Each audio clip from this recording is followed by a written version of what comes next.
கார்த்தி சிதம்பரம் அவர்களை பொறுத்தவரைக்கும் தமிழ்நாட்டில் தேசிய கட்சியுடைய தயவு இல்லாமல் எந்த திராவிட கட்சியும் ஆட்சி அமைக்க முடியாது அப்படிங்கிற ஒரு கருத்துக்களை முன் வச்சிருக்காங்க. இதுதான் துல்லியமான கருத்து. அது துல்லிய தாக்குதல், அது தவறு. அமைச்சரவையில் இடம் வேண்டும் சொல்றாரு. பலமான கருத்து. அவருடைய மகன் சொல்ற கருத்து வரவேற்கத்தக்க கருத்தா இருக்கு. அவருடைய தந்தையார் சொல்லக்கூடிய கருத்து அருவருப்பான கருத்தா இருக்கு.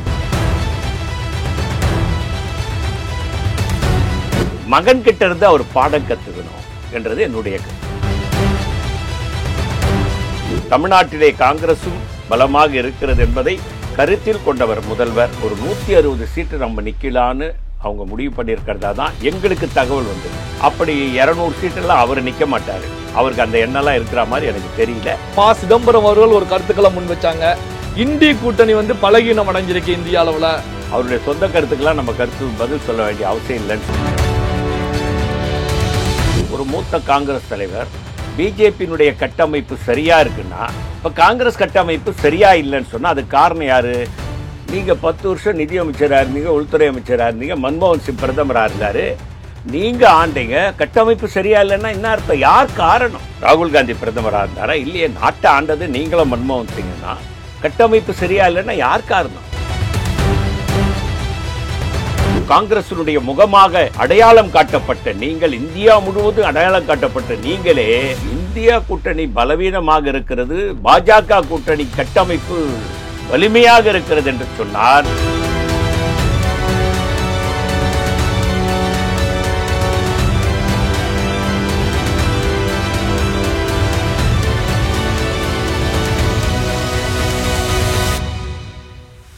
ரியல் ஒன் நண்பர்கள், உறவுகள் அனைவருக்கும் வணக்கம். தொடர்ச்சியாக பல்வேறு முக்கியமான தகவல்களை நம்முடைய உறவுகளுடன் பகிர்ந்து கொள்ள தமிழ்நாடு காங்கிரஸ் கமிட்டியுடைய துணைத் தலைவர் பொன் கிருஷ்ணமூர்த்தி அவர்கள் நம்முடைய இருக்கிறார். வணக்கம் சார்.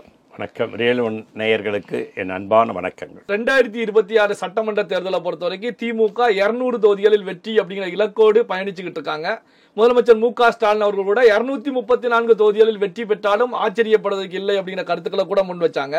இப்படியான சூழ்நிலையில் தான் திமுகவுடைய தேர்தல் குழுவை பொறுத்த வரைக்கும் ஒரு ஆய்வு நடத்தி இருக்காங்க. இந்த அடிப்படையில் தான் சுமார் குறைந்தது 200 தொகுதியில உதயசூரியன் சின்னத்திலேயே தமிழகத்தில் களம் காண வேண்டும் அப்படிங்கிற ஆலோசனை செய்யப்பட்டதா சொல்லப்படுது.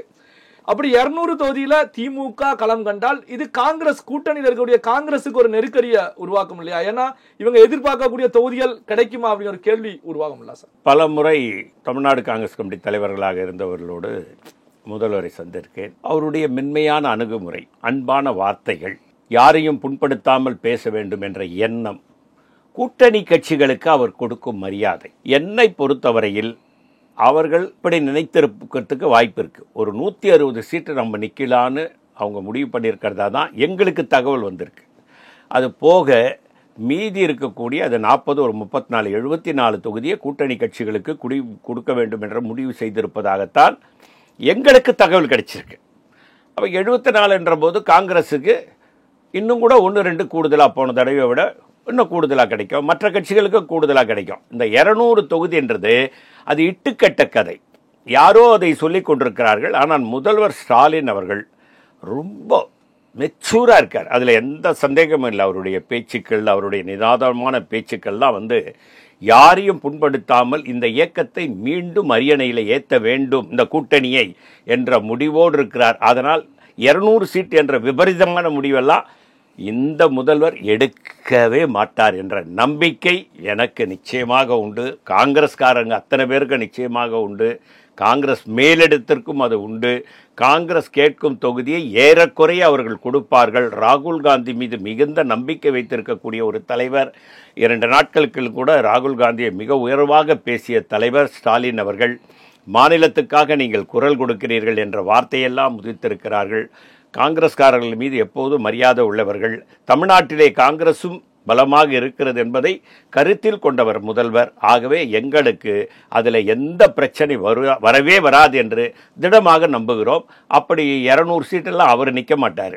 அவருக்கு அந்த எண்ணெல்லாம் இருக்கிற மாதிரி எனக்கு தெரியல. ஆகவே இது யாரோ 2 பேர் பேசுகிறத வச்சு நம்ம அதை பெரிதுபடுத்திக் கொள்ள வேண்டிய அவசியம் இல்லை என்பது என்னுடைய கருத்து. இப்போ சமீபத்தில் ப. சிதம்பரம் அவர்கள் ஒரு கருத்துக்களை முன் வச்சாங்க. இந்தி கூட்டணி பலகீனம் அடைஞ்சிருக்கு இந்திய அளவில். அதே நேரத்தில் பாஜகவை பொறுத்த வரைக்கும் வலுவா இருந்துட்டு இருக்காங்க, அவங்க கட்டமைப்பு சிறப்பாக இருந்துட்டு இருக்கு அப்படிங்கிற கருத்துக்களை முன் வச்சாங்க. அப்போ இந்தி கூட்டணி வீக்கா இருக்கு அப்படிங்கிறத நம்ம எடுத்துக்கலாமா? இல்லைங்க, அவருடைய கருத்தில் எனக்கு உடன்பாடு இல்லை. அது அவருடைய சொந்த கருத்துன்னு முதல்வரே சொல்லிட்டார். முதல்வரை கேட்டாங்க பத்திரிகையாளர்கள், இது போன்று இந்திய கூட்டணி வீக்காக இருக்குன்னு. இல்லைங்க, அது அவருடைய சொந்த கருத்து. அவருடைய சொந்த கருத்துக்கெல்லாம் நம்ம பதில் சொல்ல வேண்டிய அவசியம் இல்லைன்னு சொல்லிட்டார். அதையே தான் நானும் சொல்கிறேன். காரணம் என்னென்னா, அப்படி சொல்லியிருக்கூடாது. ஒரு மூத்த காங்கிரஸ் தலைவர் பிஜேபியினுடைய கட்டமைப்பு சரியாக இருக்குன்னா, இப்போ காங்கிரஸ் கட்டமைப்பு சரியாக இல்லைன்னு சொன்னால் அதுக்கு காரணம் யார்? நீங்கள் 10 வருஷம் நிதியமைச்சராக இருந்தீங்க, உள்துறை அமைச்சராக இருந்தீங்க, மன்மோகன் சிங் பிரதமராக இருந்தார், நீங்கள் ஆண்டீங்க. கட்டமைப்பு சரியா இல்லைன்னா என்ன அர்த்தம்? யார் காரணம்? சோனியா காந்தி பிரதமராக இருந்தாங்களா? இல்லையே. ராகுல் காந்தி பிரதமராக இருந்தாரா? இல்லையே. நாட்டை ஆண்டது நீங்களும் மன்மோகன் சிங் தான். கட்டமைப்பு சரியா இல்லைன்னா யார் காரணம்? அப்போ நீங்களே உங்களை குற்றச்சாட்டு வச்சுக்கிறீங்க. இப்படி தான் நான் பார்க்குறேன். திரு சிதம்பரம் அவர்கள் கட்டமைப்பு காங்கிரஸ் சரியா இல்லைன்னா முதல் குற்றவாளி அவர் தான். அதுக்கு என்னுடைய கருத்து, முதல் குற்றவாளி. ஏன்னா அதிகாரத்தை கையில் வச்சிருக்கிறவங்க தான் கட்டமைப்பை வலுப்படுத்த முடியும். அதில் 2 கருத்து இருக்க முடியாது. நீங்கள் அதை ஏற்றுப்பீங்க. அதிகாரம் என் கையில் இருக்குதுங்க, நான் சொல்கிறது தான் நடக்கணும்னா அதிகாரத்தை கட்டமைப்பை சரியாக வச்சுக்க முடியும். ஏன் தமிழ்நாட்டில் ஒரே ஒரு காங்கிரஸ்காரனுக்கு கூட அவர் நிதியமைச்சராக உள்துறை அமைச்சர் உதவி பண்ணலை. அவர் தொகுதியிலே கூடங்க அவர் யாருக்கு உதவி பண்ணாருன்னு கேட்டால் யாருமே இல்லைன்றாங்க. அப்புறம் எப்படி கட்டமைப்பு சரியாக இருக்கும்? நீங்கள் காங்கிரஸ்காரங்களுக்கு ஒரு சின்ன வேலை, அவங்க பையனுக்கு ஒரு வேலை போட்டு கொடுக்கறது, இல்லை அவங்களுக்கு வேறு ஏதாவது ஒரு லோன் கொடுத்து ஒரு கடை வச்சு வியாபாரம் பண்ணுங்க, அந்த மாதிரி ஏதாவது நீங்கள் பண்ணி ஒரு கட்டமைப்பு அப்போ தான் வலுப்படுத்த முடியும். நாம் நீங்கள் ஒரு மிகப்பெரிய உயர்ந்த பொறுப்பில் இருந்தவங்க, காங்கிரஸினுடைய முகமாக அடையாளம் காட்டப்பட்ட நீங்கள், இந்தியா முழுவதும் அடையாளம் காட்டப்பட்ட நீங்களே இந்தியா கூட்டணி பலவீனமாக இருக்கிறது, பாஜக கூட்டணி கட்டமைப்பு வலிமையாக இருக்கிறது என்று சொன்னால் ஆட்டோமேட்டிக்காவே தொண்டர்கள் வீக் ஆகிட மாட்டாங்க. அவங்களுடைய சிந்தனை எப்படி போகும்? இப்படிப்பட்ட உயர்ந்த பதவியில் இருந்தவரே அந்த கூட்டணி கட்டமைப்பு பலமாக இருக்குதுன்னு சொன்னால், காங்கிரஸ் பலகீனமாக இருக்கிறது என்று சொன்னால், நம்பிக்கை இல்லாதவர் பின்னாலே நம்ம எப்படி போகிறது அப்படி என்ற ஒரு எண்ணம் வராதா? இதெல்லாம் யோசித்து பேச வேண்டாமா? அதனால் அவருடைய பேச்சுக்கு நான் கடும் கண்டனம் தெரிவிக்கிறேன். அப்படி அவர் பேசியது மிகவும் தவறு. அதே மாதிரி நிலை அந்த நிலைகள் மீது தாக்குதல் துல்லியமாக தாக்கினார் அப்படின்னு சொல்றாரு. என்னுடைய கருத்து என்னன்னா, நான் திரு சிதம்பரத்தை பார்த்து கேட்கிறேன், பாகிஸ்தானில் அந்த பிரதமர் விழாவே கொண்டாடிட்டார், வெற்றி பெற்றுட்டோன்னு. இங்கே அது மாதிரி ஒன்றுமே நடக்கலையே. நீங்கள் மோடியை பார்த்து கேட்க வேண்டியது தானே, எத்தனை ரபேல் விமானம் நம்ம தோல்வி அடைஞ்சிருக்கு, எத்தனை ரபேல் விமானம் நம்மளது சுட்டு வீழ்த்தப்பட்டது அப்படின்னு கேட்கும்போது 2ன்றாங்க, இல்லை கூடுதலாக போச்சுன்னு சொல்கிறாங்க. அதெல்லாம் காங்கிரஸ்கார ஆகிய உயர்ந்த பொறுப்பில் இருக்கக்கூடிய, ராஜ்யசபாவில் இருக்கக்கூடிய நீங்கள் மோடியை பார்த்து கேட்கணும், ஏன் பலகீனமாக இருக்குது, ஏன் நம்ம விமானங்கள் சுட்டு வீழ்த்தப்பட்டதா, அப்படி ஒரு பேச்சு வருது. அதெல்லாம் கேட்கறத விட்டுட்டு இந்த கூட்டணி பலமாக இருக்கா, இந்த கூட்டணி நம்ம கூட்டணி வீக்காக இருக்கு, துல்லியமான தாக்குதலை நடத்தினார்னு பிஜேபியை நீங்கள் வாழ்த்தி பேசும்போது, நீங்கள் காங்கிரஸின் முகமாக அறியப்படக்கூடிய ஒரு தலைவர், நீங்கள் இப்படி பேசும்போது தொண்டர்கள் பலகீனமாகிடுவார்கள், மேலும் கட்சி பலகீனமாகிறதுக்கு உண்டான வாய்ப்பு இருக்கும். அதனால் இப்படி பேசுறதை அவர் தடுத்து நிறுத்தணும், இல்லைனா மேலிடாதற்கு உண்டான தக்க நடவடிக்கை எடுக்க வேண்டும் என்று கேட்டுக்கொள்கிறேன். கார்த்தி சிதம்பரம் அவர்களை பொறுத்த வரைக்கும் தமிழ்நாட்டில் தேசிய கட்சியுடைய தயவு இல்லாமல் எந்த திராவிட கட்சியும் ஆட்சி அமைக்க முடியாது அப்படிங்கிற ஒரு கருத்துக்களை முன் வச்சிருக்காங்க. இதை எப்படி பார்க்கறது? திமுகவுக்கு காங்கிரஸ் வைக்கக்கூடிய செக் அப்படின்னு பார்ப்பதா எப்படி பார்ப்பது? இல்லைங்க, திரு கார்த்தி சிதம்பரத்தினுடைய கருத்தை நான் வரவேற்கிறேன். தேசிய கட்சிகளினுடைய கூட்டணி இல்லாமல் வர்றதுக்கு நிச்சயமாக வாய்ப்பு இல்லை. அவருடைய கருத்து இதுதான் துல்லியமான கருத்து. அது துல்லிய தாக்குதல்னார், அது தவறு. துல்லியமான கருத்து. அதே நேரத்தில் இன்னொரு கருத்தையும் கார்த்திக் சிதம்பரம் சொல்றாரு, அதை நம்ம உன்னிப்பாக கவனிக்கணும். வரவேற்கத்தக்க கூடிய கருத்து, அமைச்சரவையில் இடம் வேண்டும் இன்னும் சொல்றாரு. பலமான கருத்து. இதுதான் காங்கிரஸ்கார எதிர்பார்க்கிறான். இந்த கருத்து தான் வேணும். திரு அவருடைய மகன் சொல்ற கருத்து வரவேற்கத்தக்க கருத்தா இருக்கு. அவருடைய தந்தையார் சொல்லக்கூடிய கருத்து அருவருப்பான கருத்தா இருக்கு, கட்சிக்கு புறம்பான கருத்தா இருக்கு, கட்சியை பலகீனப்படுத்தக்கூடிய ஒரு வார்த்தைகளாக அது இருக்கிறது. ஆனால் கார்த்திக் சிதம்பரம் கருத்து காங்கிரஸை பலப்படுத்தும், காங்கிரஸ் கட்சியை அந்த நண்பர்களை உற்சாகப்படுத்தும்.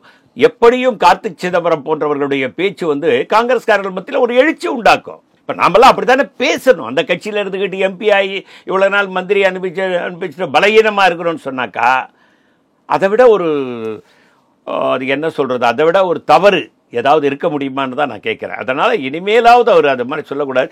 மகன்கிட்ட இருந்து அவர் பாடம் கற்றுக்கணும் என்றது என்னுடைய கருத்து. இப்போ அமைச்சரவையில் பங்கு வேண்டும் அப்படிங்கிற கார்த்திக் சிதம்பரம் அவர்களுடைய குரலை பொறுத்த வரைக்கும் திமுக தலைமை முதல்வர் மு.க. ஸ்டாலின் அவர்கள் இதை ஏற்றுக்குவாங்களா? ஏன்னா அவங்க ஏற்றுக்கிறாங்களோ இல்லையோங்க, தட்டினாதான் திறக்கும், கேட்டாதான் கிடைக்கும். தட்டி தான் ஆகணும், கேட்டு தான் ஆகணும். அதை தான் கார்த்திக் சிதம்பரம், தட்டுங்கள் திறக்கப்படும், கேளுங்கள் கொடுக்கப்படும். தட்டாத கேட்காத எதுவும் கிடைக்காதுங்க. அதை அவர் சொல்கிறாரு. கரெக்ட். திரு ஸ்டாலின் அவர்கள் கொடுக்கிறாரா கொடுக்கலையான்றது செகண்டரி. நாம கேட்டாதான் கிடைக்கும். அழுகிற குழந்தைக்குத்தான் பால் கிடைக்கும். குழந்தை அழுகலைன்னா தாய் என்ன பண்ணுவா? பசிச்சா குழந்தை அழுகும். அது அழுகல, பசி இல்லைன்னு நினைப்பா. நமக்கு பசி இல்லைன்னு திரு முதலமைச்சர் நினைக்க கூடாது. பசியோடு தான் இருக்காங்க, சாப்பாடு கொடுக்கணுன்ற எண்ணத்தை அவருக்கு உண்டாக்கணும். அதை கார்த்திக் சிதம்பரம் செய்யறாரு. அவர்கிட்ட இருந்து அவருடைய தந்தை பாடம் கத்துக்கணும்ன்றது என்னுடைய கருத்து. இப்போ அமைச்சரவையில் பங்கு அப்படிங்கிறது வந்து காங்கிரஸ்ல இருந்து கார்த்திக் சிதம்பரமும் குரலை வைக்கிறாங்க, விடுதலை சிறுத்தைகள்ல இருந்து திருமாவளவன் அவர்களும் தொடர்ச்சியாக குரலை வச்சுக்கிட்டு இருக்காங்க. அப்போ வந்து தமிழ்நாட்டில் வலுவாக இருக்கக்கூடிய திமுக கூட்டணியில விரிசல் பிளவு ஏற்படுவதற்கு இது வழிவகை செய்யாது இல்லைங்க. இதனாலேயே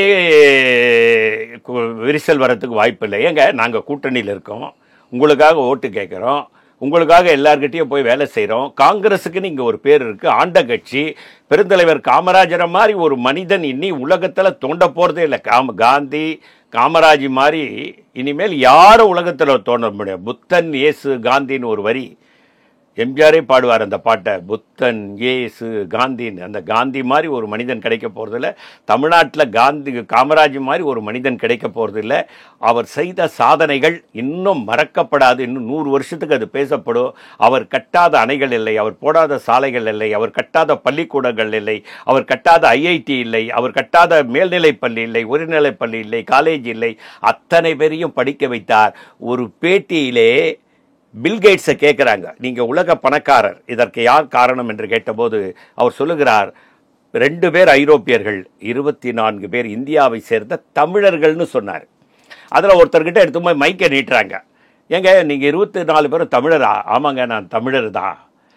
சரி, என்னங்க எப்படி நீங்கள் இல்லை, எங்கள் ஊரில் ஒரு நடமாடும் தெய்வம்னு ஒருத்தர் இருந்தார், எலும்பும் நகையும் சதையுமாக ஒரு தெய்வம் உலா வந்து கொண்டிருந்தது, அது பேர் காமராஜ். அவர் இலவச உணவு கொடுத்தார், இலவச உடை கொடுத்தார், இலவச கல்வி கொடுத்தார்.